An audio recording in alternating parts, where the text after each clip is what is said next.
world our children is growing up in is very different than the one we did. In times of great technological change such as ours, many assume that education also needs to fundamentally change, but that is a fallacy. Technology is a tool, not a form of knowledge or a worldview. Knowledge can be added to, but its foundations cannot be changed. It wouldn't be knowledge if they could. Westminster Classical Christian Academy will be offering the time-tested form of education, the classical method.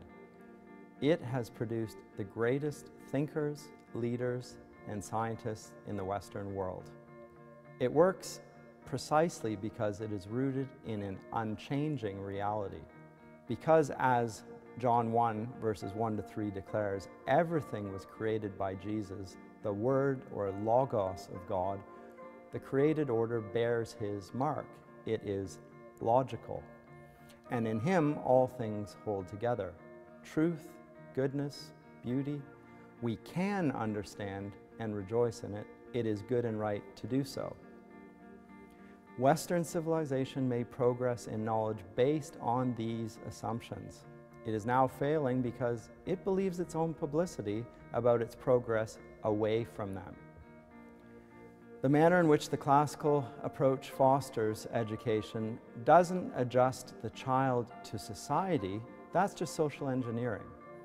It presents objective knowledge and does so in accordance with the child's cognitive development. It happens in 3 stages, which we call the trivium.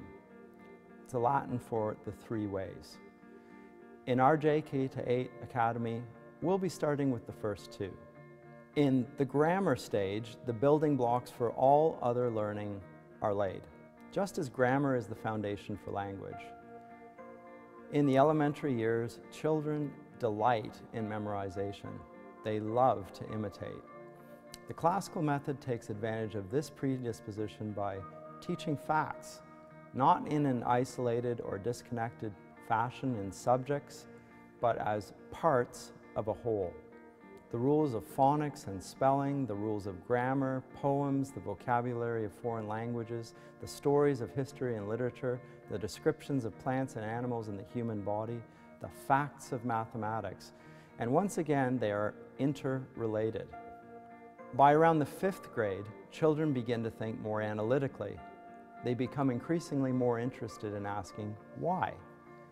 This phase, the logic stage, is when children desire to understand cause and effect, the relationships between different fields of knowledge, how facts fit together into a logical framework.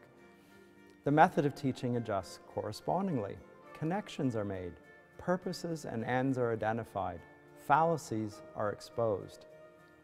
Because we acquaint children with an unchanging moral and intellectual reality and present it to them in accordance with their development, we meet the purpose of all true education. We equip them how to learn for themselves. This is the goal of the true liberal arts education, the product of the classical approach. It is education in freedom. Children learn to govern themselves, to become good members of society, to be responsible and faithful people. And because they understand the nature of reality, they are always equipped for the future. And that is priceless.